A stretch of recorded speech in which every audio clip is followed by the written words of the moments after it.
The void between stars held secrets that humanity was only beginning to understand. Commander Sarah Chen knew this better than most as she stood on the bridge of the UES Valiant, her dark eyes fixed on the holographic display that stretched before her. The ship's sensors painted a picture of emptiness, or what should have been emptiness, in this unexplored sector of space. "Commander," Lieutenant Maya Rodriguez called from her communication station, her voice carrying an edge that immediately caught Chen's attention. "I'm picking up something unusual on the long-range frequencies. Well, you should hear this yourself." The bridge fell silent as Rodriguez patched the signal through. At first, there was only the familiar static of space, but then something else emerged, a pattern too regular to be natural, too complex to be human. The sound pulsed with an almost organic rhythm, rising and falling like the breath of some vast cosmic being. "Analysis," Chen demanded, already moving toward the communication station.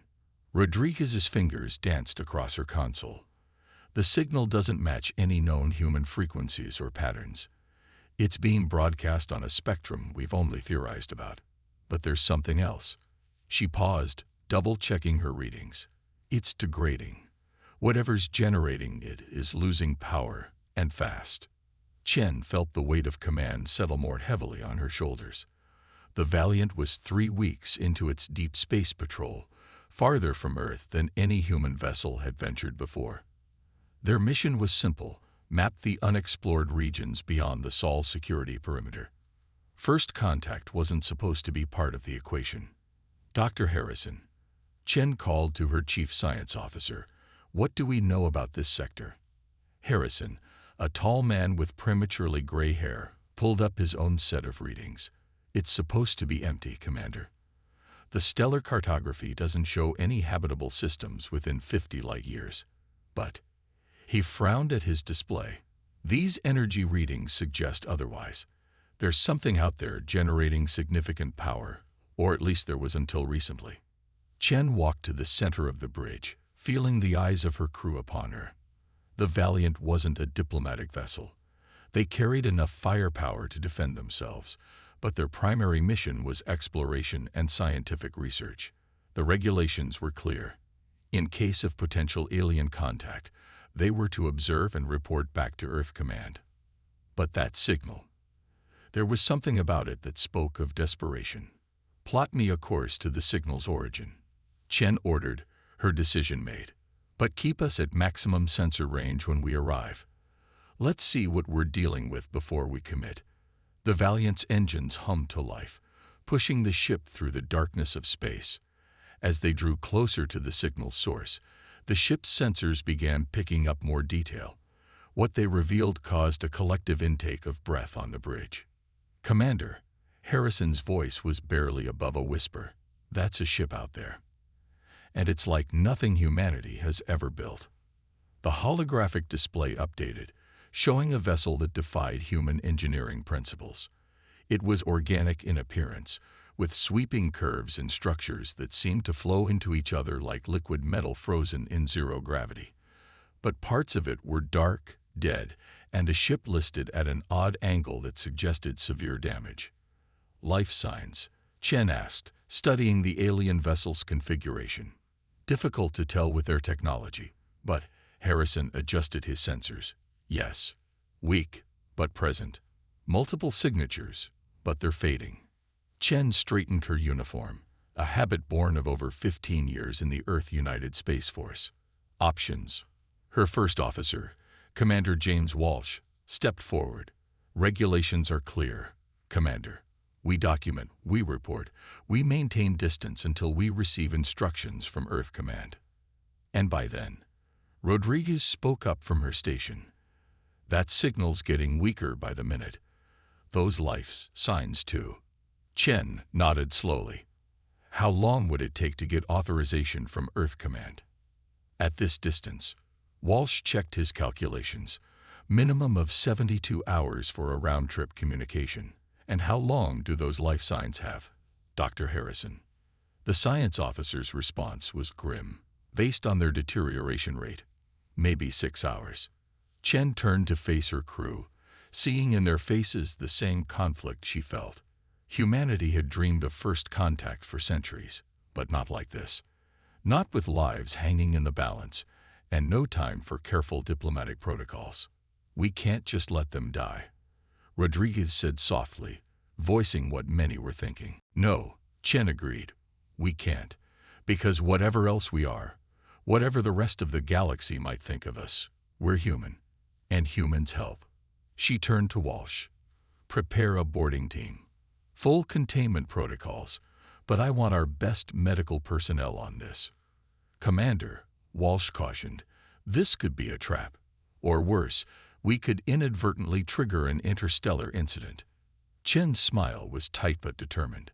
"Then we'll deal with those consequences when they come.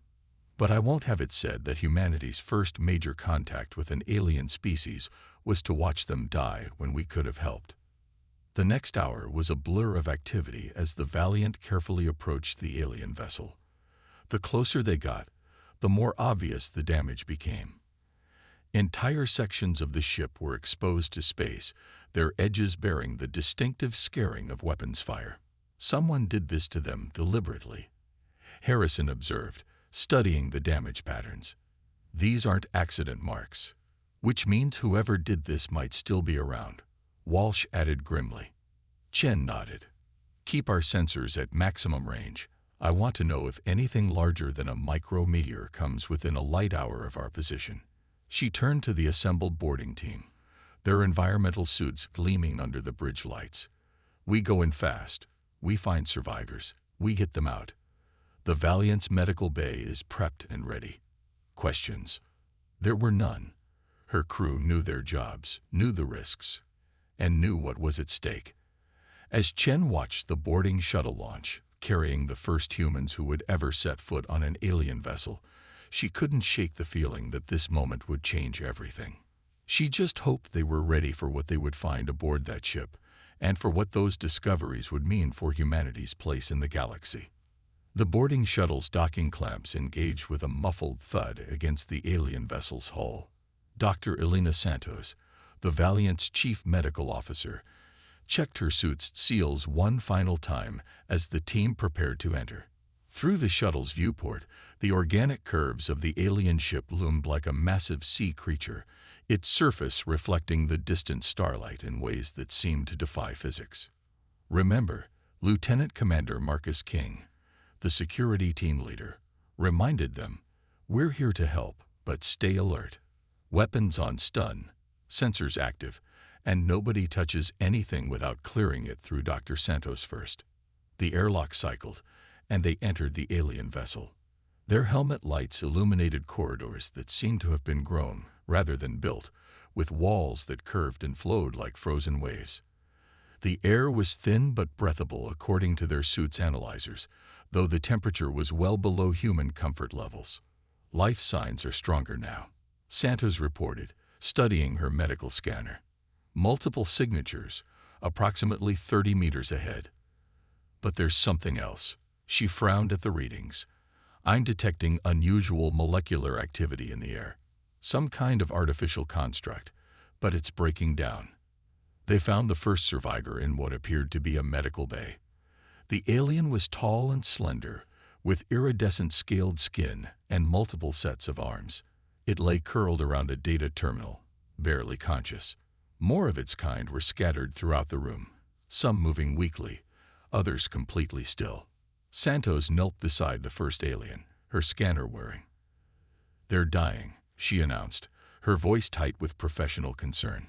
"Some kind of systematic organ failure, but the pattern is all wrong for any natural disease." The conscious alien's eyes opened, all four of them, and fixed on Santos. When it spoke, their universal translators took a moment to process the complex harmonics of its language. "You came," it managed, "but you are not like the others. Your form is different." "We're human," Santos explained, already preparing emergency medical treatments. "We received your distress signal. I'm a doctor. We're here to help." The alien's scales shifted color slightly, a ripple of what might have been surprise passing through them. "Humans." The Deathworlders. We thought. Your kind avoided contact. Not when someone needs help, Santos replied, administering a broad-spectrum stabilizer. I'm Dr. Elena Santos. Can you tell me what happened here? What's causing this? The alien's voice grew stronger as the stabilizer took effect. I am Chief Researcher Vexterra. We were attacking. They came without warning. The Nexus. A shudder passed through its body. They released something into our ship's atmosphere, a weapon we had never seen before. King stepped forward, his security team spreading out to secure the room. Who are the Nexus? Why did they attack you? They believe in purity, Vexterra explained. That space travel has made species weak. They want to force evolution through artificial selection. The aliens' colors dimmed. We discovered their plan. They have created a bioweapon that targets specific genetic markers. Dozens of species. Vulnerable. Santos' scanner beeped urgently. Commander Chen needs to hear this, she said into her comm. The molecular constructs I'm detecting. They're artificial viruses, incredibly sophisticated ones, but they're breaking down now, becoming inert. Because they completed their purpose, Vexterra said grimly. Or nearly so. But you, the alien studied them with renewed interest. You are unaffected.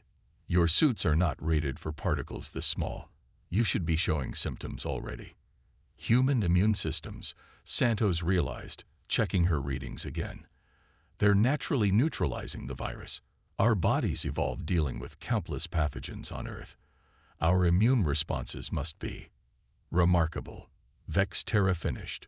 We knew humans came from a high-gravity world with extreme conditions, but the alien tried to rise but faltered. Our research, it's vital. The Nexus plans to release this weapon across multiple sectors. Billions will die unless. A new alarm cut through the air, this one from the Valiant. Commander Chen's voice crackled through their comms. Multiple ships just dropped out of FTL at the edge of our sensor range. Energy signatures match the weapon's damage on the research vessel.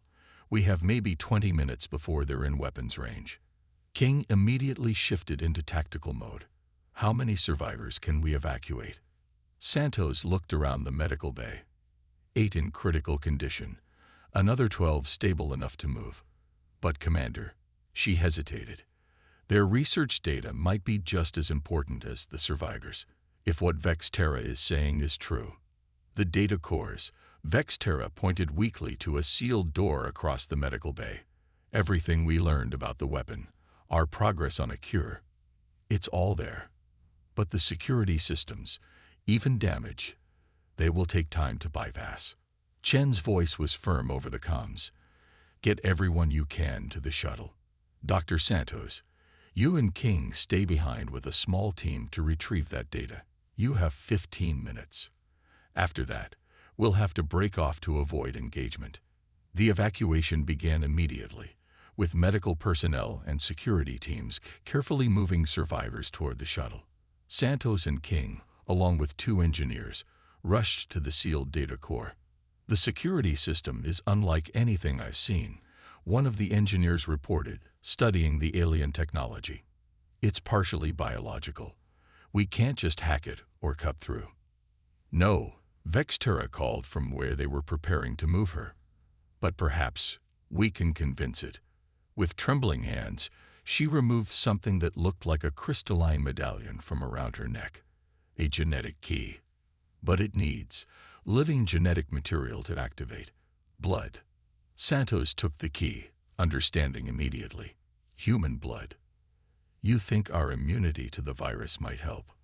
Worth trying. Vexterra managed before losing consciousness. Santos didn't hesitate. She removed her glove and pressed her palm against the key's surface, wincing as tiny crystalline needles sampled her blood. For a moment, nothing happened. Then the door's organic surface began to pulse with bioluminescent patterns. 10 minutes, Chen warned over the comms. The door dissolved, revealing a chamber filled with crystalline data storage devices.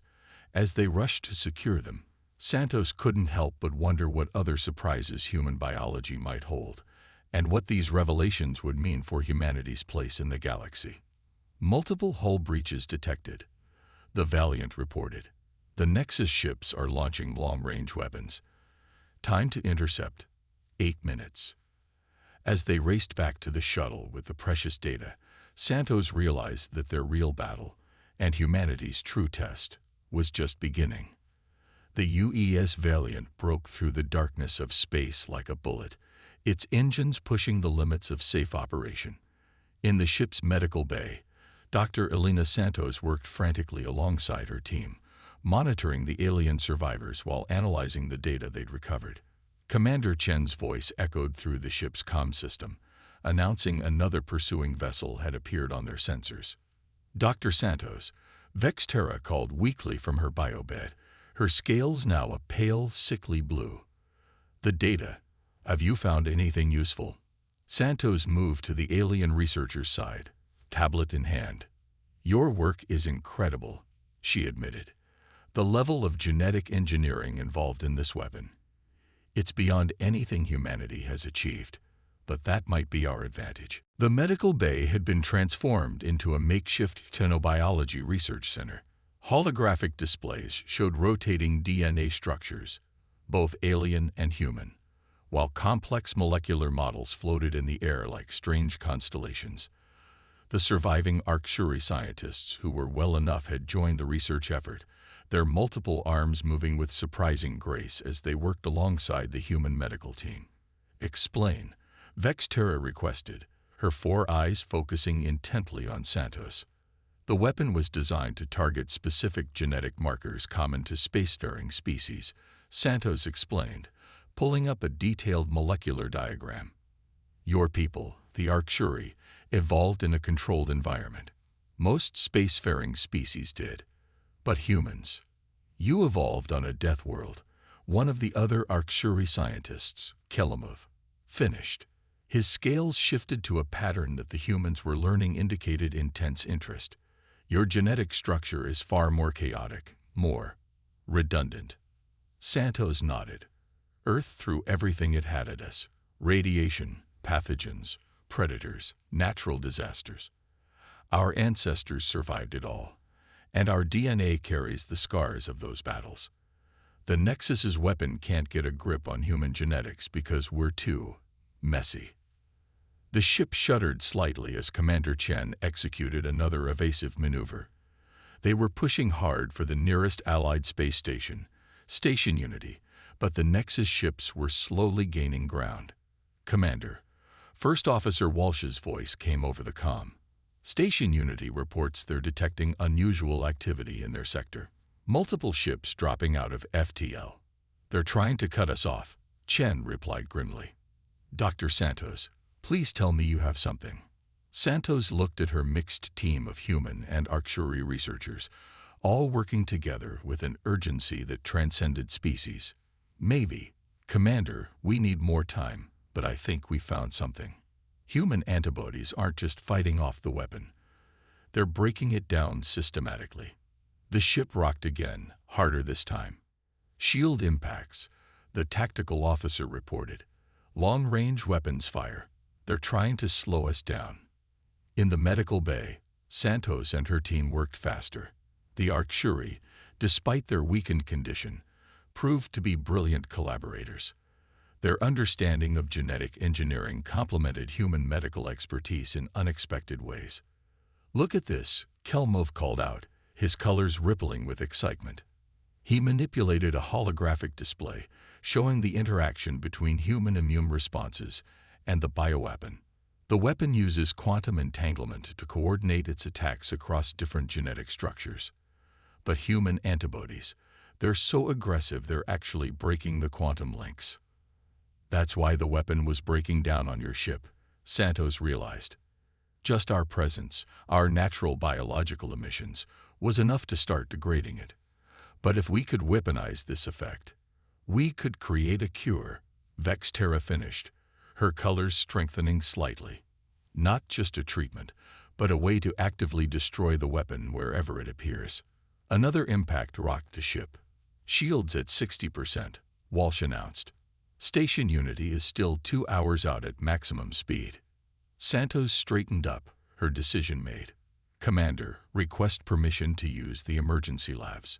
What we're proposing isn't exactly protocol approved.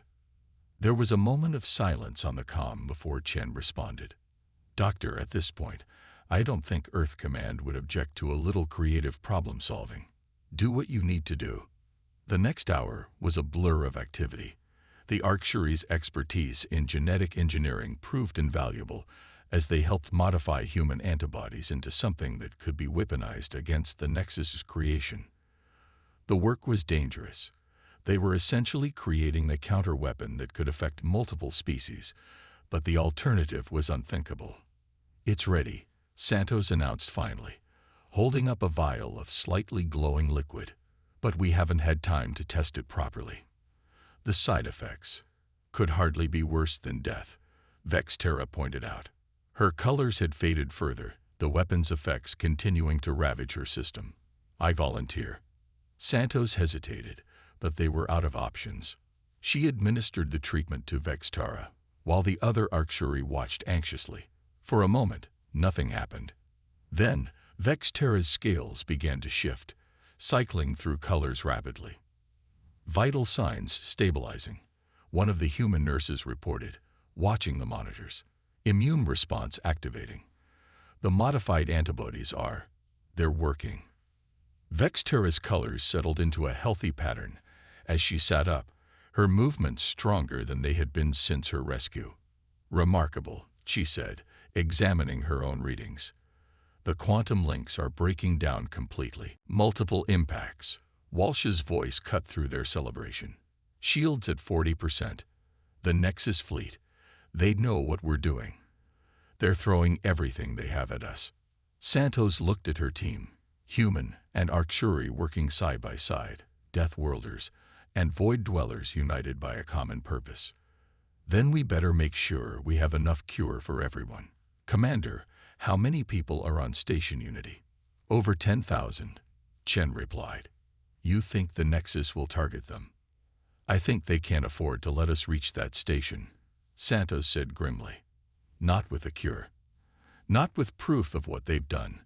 We need to mass-produce this treatment, fast. As the Valiant raced through space, its engines straining and its shields slowly failing, the mixed crew of humans and aliens worked together in a desperate race against time. They had created something unprecedented, not just a cure, but a symbol of what cooperation between species could achieve. The next few hours would determine whether that symbol would survive to change the galaxy forever. Station Unity appeared on the Valiant's view screens like a giant crystalline snowflake, its massive arms stretching out into space. But the sight brought little comfort to Commander Chen. A dozen Nexus warships had already taken up attack positions around the station, their angular, predatory forms a stark contrast to Unity's elegant architecture.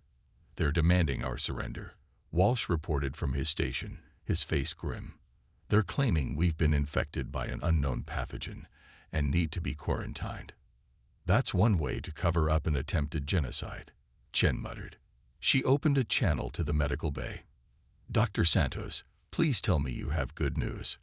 We've synthesized enough of the cure for the station's population. Santos replied, her voice tired but determined. But we'll need to distribute it through the station's environmental systems. Too many people to treat individually. The ship shuddered as another barrage of weapons fire tested their already strained shields.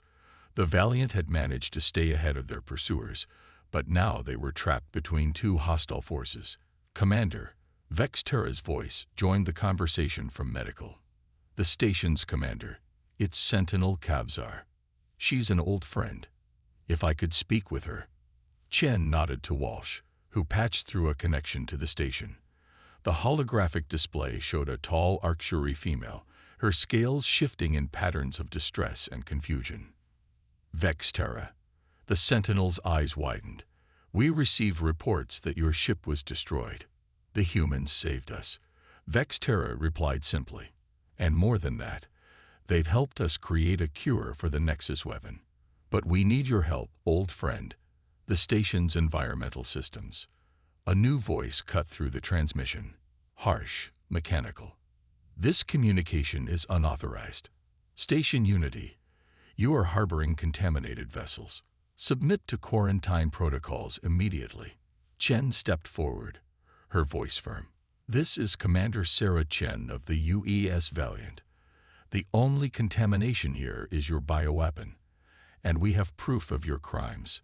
Stand down, or we'll be forced to broadcast everything we've discovered on all frequencies. You would risk interstellar war, the Nexus commander demanded, to save billions of lives. Without hesitation, the response came in the form of weapons fire. The Nexus ships launched a coordinated attack on both the Valiant and Station Unity, their weapons cutting through space like angry red lines. Shields critical, Walsh reported. We can't take much more of this. Chen's mind raced. The Valiant was a research vessel. Tough, but not designed for this kind of combat. But they had something the Nexus didn't expect. A crew that had evolved on a world that tried to kill them every day, who had learned to turn disadvantages into advantages. Dr. Santos, Chen called out, that cure of yours, what exactly does it do to the bioweapon? It causes a cascade failure in the quantum links, Santos replied. Creates a kind of chain reaction. And the Nexus ships, they're carrying more of the weapon, aren't they? There was a pause as Santos understood. Yes, but, Commander, if we weaponize the cure like that, we have no idea how large the reaction might be. Better than letting them release it across the galaxy. Chen turned to her tactical officer. Load the cure into our torpedo casings. All of them. The next few minutes were chaos as the crew raced to modify their weapons. The Valiant's shields continued to deteriorate under the constant barrage, but Station Unity had begun fighting back, its defensive systems engaging the Nexus fleet. Torpedoes ready, Tactical reported. Target their weapons storage sections, Chen ordered. Fire when ready. The modified torpedoes streaked across space, their trails glowing with an unusual iridescence. The Nexus ships tried to shoot them down, but they couldn't stop them all. The first torpedo struck, and for a moment, nothing happened. Then the ship began to glow from within, points of light spreading across its hull like a viral infection in reverse. The quantum cascade reaction Santos had described propagated through the ship's weapon storage, turning the Nexus's own technology against them. It's working, Santos exclaimed. The reaction is spreading faster than we calculated. The quantum entanglement in their weapons, it's connecting them all. One by one, the Nexus ships began to light up from within as their bioweapon stockpiles were transformed into harmless particles. Weapons went dead, shields failed, and engines sputtered as the cascade reaction spread through their fleet. Station Unity, Chen broadcast, now would be a good time to accept our docking request. And you might want to power up your defense systems. I don't think our friends here are going to be happy about this. The battle that followed was brief but intense. The Nexus ships, their primary weapons neutralized, fought with conventional arms. But they were up against a station's defenses and a crew that had spent their entire lives overcoming impossible odds. Inside the Valiant's medical bay, Santos and her Arctuary colleagues watched the battle unfold while preparing to distribute the cure throughout the station. The quantum cascade reaction had proved more effective than they'd dreamed, not just neutralizing the weapon but turning it into a delivery system for the cure. You knew, didn't you? Vexterra asked Santos quietly. You knew the reaction would spread through their entire fleet. Santos shook her head. We hoped. On Earth, we have a saying. Necessity is the mother of invention. When you grow up on a death world, you learn to work with what you have, even if what you have isn't what you expected. The last Nexus ship fled, trailing particles that glowed like starlight. On the bridge, Chen allowed herself a small smile. They had won this battle, but she knew it was only the beginning. The galaxy was about to change, and humanity would be at the center of that change. Dr. Santos, she called out, I think it's time we showed Station Unity exactly what humanity can bring to the galaxy. Let's give them a proper introduction to the children of Earth. 3 months after the Battle of Station Unity, Commander Sarah Chen stood in a newly constructed chamber that would have been impossible to imagine before the crisis. The room was a marvel of combined human and Arcturian engineering, designed to accommodate multiple species comfortably. Through its vast windows, she could see both the crystalline spires of Station Unity and the sleek form of the UES Valiant, now permanently stationed at what had become the galaxy's premier center for medical research. Remarkable how much can change in such a short time, Dr. Santos said, joining her at the window. The doctor had spent the past months working closely with the Arcturi, combining their genetic engineering expertise with human medical knowledge. The latest results from the outer colonies just came in. The cure has reached 97% of the affected populations. Chen nodded, watching as ships from a dozen different species moved through the space around the station. Many of them carried the distinctive markings of medical vessels, coming to learn from the unprecedented collaboration between humans and aliens. And the Nexus? Chen asked, though she already knew the answer. Silent, Santos replied. After we exposed their plan and distributed the cure, most of their support structure collapsed. It's hard to argue for genetic purity when the species you considered primitive just saved the galaxy. The door whispered open, admitting Vextara and Sentinel Kavzar. The two Arcturi had become regular visitors to what the station's residents now called the Unity Chamber. Their scales gleamed with health, showing none of the effects of their near-death experience with the Nexus weapon. The Galactic Council has finished their deliberations, Kavzar announced, her colors shifting in what Chen had learned was a pattern of satisfaction. They've officially recognized Earth as a full member world, with all associated rights and protections. More than that, Vextara added, moving to one of the specially designed chairs. They've approved our proposal for the interspecies medical exchange.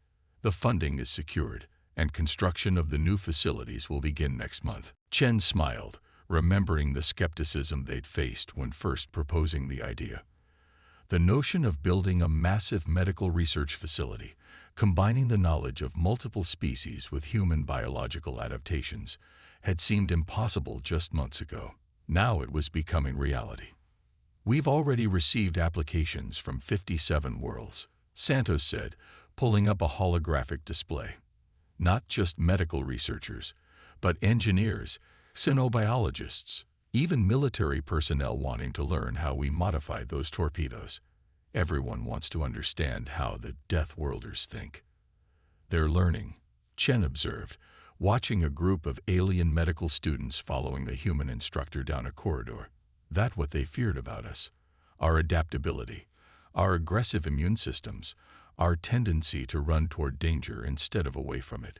These aren't weaknesses or signs of primitiveness. They're tools, developed over millions of years on a world that never stopped challenging us. Tools that saved billions of lives, Kavzar agreed. Her colors shifted to a more formal pattern as she produced a crystalline data cube, which is why the Council has also approved this. The cube projected a detailed star chart showing a series of new trade routes and diplomatic channels, all centered on Earth. They're calling it the Heritage Initiative, Kavzar explained, a program to study other death worlds and the species that evolved there. Not to fear them, but to learn from them, to understand how harsh conditions create resilience. And humanity will help guide this initiative, Chen asked, though she could see the answer in the Arcturi's color patterns. Who better? Vextara replied. You've already proven that being from a death world doesn't make you dangerous. It makes you invaluable. Your people understand better than anyone how to turn harsh conditions into advantages, how to adapt and survive without losing compassion. A soft chime interrupted them, a reminder that the day's main event was about to begin. Together, they made their way to Station Unity's Grand Assembly Hall, where representatives from dozens of worlds had gathered. The hall had been modified to accommodate species of all sizes and environmental needs, a physical representation of the new era of cooperation. As Chen took her place on the stage, she looked out at the assembled beings. 3 months ago, most of them would have avoided any contact with humans. Now they listened intently as she began her address. When the UES Valiant answered an alien distress call, "We didn't know we were about to change the galaxy," she began. "We only knew that someone needed help, and that not answering that call would have meant betraying everything humanity stands for. We've been called Deathworlders, been feared and avoided, because we evolved in conditions that would kill most spacefaring species. But those conditions taught us something valuable. That strength comes not from avoiding challenges, but from facing them. That survival isn't about being the strongest or the purest, but about being able to adapt, to cooperate, to see differences as advantages rather than threats." She gestured to the various species assembled before her. "Look around you. Every being in this room represents a different path of evolution, a different set of solutions to the challenge of survival. Together, we've proven that those differences don't divide us. They make us stronger." The Nexus believed that space travel made species weak by protecting them from harsh conditions. They were wrong. Space travel has given us something far more valuable: the ability to learn from each other, to combine our strengths, to face challenges not alone, but together. Chen paused, looking up at the stars visible through the hall's transparent ceiling. "Today, as we officially open the interspecies medical exchange, we're not just creating a research facility. We're creating a symbol of what's possible when we move past fear and embrace cooperation. Earth may be a death world, but its children have learned that the greatest survival trait of all is the ability to reach out and help others, even across the vast distances between stars." As applause filled the hall, expressed in dozens of different ways by dozens of different species, Chen caught Santosa's eye. The doctor smiled, and Chen knew they were both thinking the same thing. This was just the beginning. Humanity had found its place in the galaxy, not by conquering or demanding respect, but by doing what they had always done best: adapting, helping, and turning their greatest challenges into their greatest strengths.